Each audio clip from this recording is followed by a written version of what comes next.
So hi guys, welcome to my YouTube channel. Guys, आज की इस वीडियो में हम पढ़ेंगे क्लास 10 सामाजिक विज्ञान बोर्ड एग्जाम 2023 में आने वाले सबसे महत्वपूर्ण प्रश्न। पक्का ये 101% ये जो क्वेश्चन है आपके बोर्ड एग्जाम में 100% पूछे जाएंगे, ठीक है। क्योंकि ये क्वेश्चन इसलिए पूछे जाएंगे क्योंकि क्वेश्चन जो है बार बार रिपीटेड क्वेश्चन है। आपके बोर्ड एग्जाम में आप देख सकते हो कि 2014, 15, 16, 17, 18, 19, 20, 21 और 22 इस तरह से पूछे गए, यानी कि बार बार रिपीटेड क्वेश्चन है। 101% ये आपके बोर्ड एग्जाम में पूछा जाएगा, ठीक है।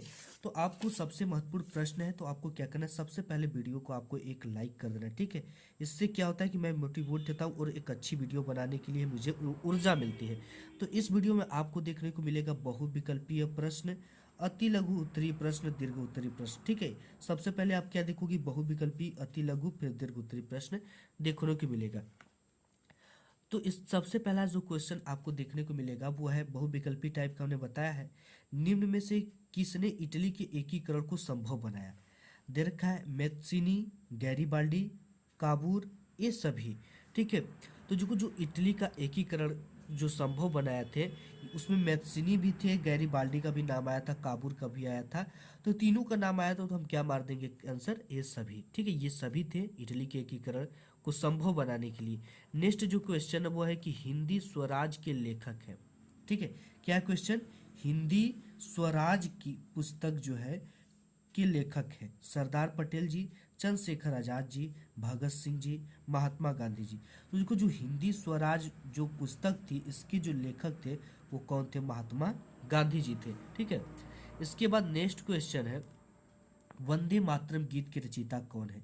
देखा कि रविन्द्रनाथ टैगोर, बाल गंगाधर तिलक, बंकिम चंद्र चटर्जी, रामधारी सिंह दिनकर। तो देखो जो वंदे भारत जो गीत है इसके रचयिता जो आपके हैं बंकिम चंद्र जी चटर्जी हैं, ठीक है।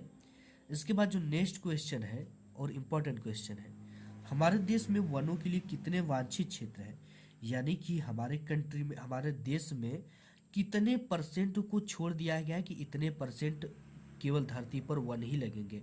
दे रखा है 16%, 20%, 23%, 33%। तो हमारे जो देश भारत है इसमें 33% जमीन को वांछित कर दिया गया है, यानी कि छोड़ दिया गया है कि इसमें वन ही लगेगा। नेक्स्ट क्वेश्चन देख लेते हैं।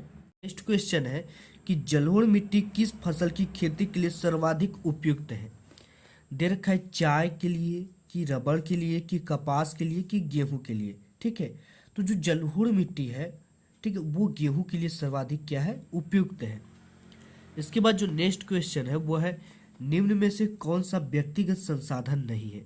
दे रखा है बगान, चारागाह, भूमि, खनिज संसाधन, ठीक है। तो देखो जो बगान है ये किसी न किसी का होता है, ठीक है।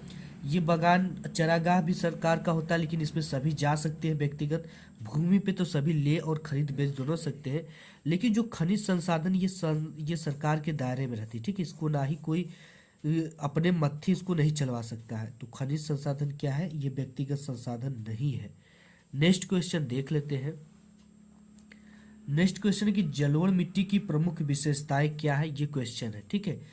तो देखो जो जलोढ़ मृदा का निर्माण नदियों द्वारा अवसादों के निक्षेपण से होता है। तो आप ये जानते हो कि जो नदी होती है अपने साथ बहुत सारी प्रकार की मिट्टी कर बहा कर लाती है और एक नई मृदा का जहाँ भी जमाव ये कर देती है उसे जलोढ़ मिट्टी कहते हैं, ठीक है। तो जलोढ़ मृदा का जो निर्माण होता है वो नदियों द्वारा अवसादों के निक्षेपण से होता है।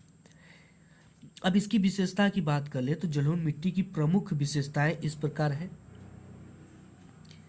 ये जो मृदा पीले तथा भूरे रंग की होती है, ठीक है। ये मृदा कैसी होती है, पीले तथा भूरे रंग की होती है।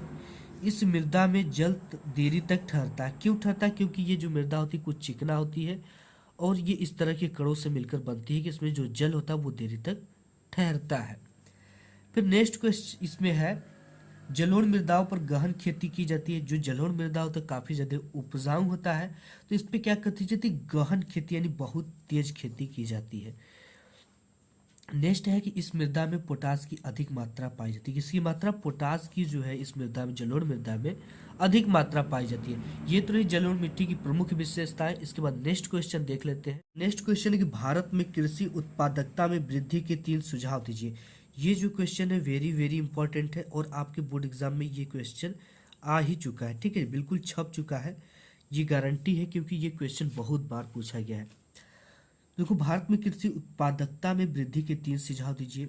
तो देखो यहाँ पे 3 या कई सुझाव आप ले लीजिए। कृषि उत्पादन बढ़ाने के प्रमुख उपाय निम्न है। सिंचाई की सुविधाओं में वृद्धि एवं विस्तार हो रहा है इस समय, ठीक है। हम जो सिंचाई की सुविधा पुरानी थी उसको नए उपकरणों का प्रयोग कर रहे हैं जिससे कि बहुत बड़े भूभाग को आसानी से सिंचाया जा सकता है और इसके प्रति सरकार भी सजग है, आपको सौर ऊर्जा मुहैया कराती है जिसके माध्यम से आप बिना बिजली के मतलब कि सिंचाई के साधन को ले सकते हो, ठीक है।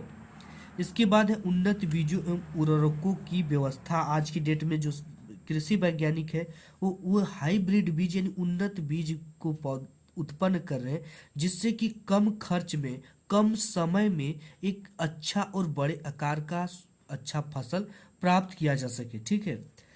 और उर्वरक की प्रयोग करें जिससे कि आपको पौधे से जल्दी तैयार हो जाए। इसके साथ ही साथ आप कीटनाशक का प्रयोग करें जिससे कि आपकी फसलों को कीटों से क्षति होने से बचाया जा सके। इसके बाद है साख सुविधाओं का विस्तार किया गया है कृषि के क्षेत्र में, ठीक है। साख सुविधा का मतलब कि कृषि उपकरणों की व्यवस्था की गई है, दवा छिड़कने के लिए इलेक्ट्रिक मशीन का उपयोग किया जा रहा है। इसके साथ ही अच्छे अच्छे केमिकल बनाए जा रहे हैं जिससे कि पौधों के गंभीर से गंभीर बीमारी को जल्दी से कंट्रोल किया जा सके, ठीक है। इसके बाद इस तरह के उन्नत बीजों का उपयोग किया जा रहा है जो कि कम समय में अधिक जो कि उत्पादन दे सके। इसके बाद भूमि संरक्षण भी है कि भूमि संरक्षण को भी विस्तार दिया जा रहा है कि इतने जो भूमि है इसमें केवल और केवल खेती ही किया जा सकता है, ठीक है। ये संरक्षण मिल रहा है आपको। और कृषि शिक्षा का प्रसार, सबसे बड़ी चीज होता है कि किसान जो है आज का कुछ न कुछ शिक्षित हो रहा है जिससे कि वो समझ रहा है कि कौन सी बीमारी है, कौन सी दवा अच्छा काम किया, कौन सी मेडिसिन को इस पे स्प्रे करना चाहिए अपने क्रॉप पे। तो ऐसी चीज़ों का विकास हुआ है अपने देश में, इस वजह से जो कृषि के उत्पादन में बढ़ोतरी देखने को मिला है। नेक्स्ट क्वेश्चन देख लेते हैं। नेक्स्ट क्वेश्चन आपका है लोकतांत्रिक शासन प्रणाली से होने वाले 4 लाभ लिखिए। तो एक लोकतांत्रिक का मतलब कि लोगों का शासन, इस तरह से आप समझो, क्योंकि आज की जनता ही जनता क्या करती है, जनता को चुनती है और वो जनता क्या करता है, शासन चलाता है, ठीक है। आप क्या करते हो, आप मुख्यमंत्री जनता ही है उसको बनाते हो। तो आज वो जो मुख्यमंत्री का शासन है, प्रधानमंत्री का, ये कौन सी साधन कही जाएगी, लोकतांत्रिक शासन, ठीक है। देखो, लोकतांत्रिक शासन से होने वाले 4 लाभ देखिए, जवाबदेही और उत्तरदायी सरकार, क्योंकि आपको जो भी परेशानी होती है, मुसीबत होती है, आप सरकार पे सवाल खड़े करते हो, ठीक है। और सरकार को उसका जवाब देना है, नहीं देगी तो विपक्षी उसके प्रति बोलेगा, तो आपको सरकार का हर कीमत पे, क्योंकि आपने ही सरकार बनाया है, तो आपको सरकार आपका जवाब देगी, आपकी मदद करेगी, आपके प्रति उत्तरदायी होगी और आपकी बातों को मानेंगी और आपकी बात को भी रखेगी सरकार। पारदर्शिता और निर्णय निर्माण करना, आज की जो सरकार है, शासन व्यवस्था है, लोकतांत्रिक शासन है, पारदर्शिता है, ठीक है। जो भी काम हो रहा है शासन के प्रति हो रहा है, उसमें कोई भी सरकार का न ही किसी का जोर दबाव भी नहीं है।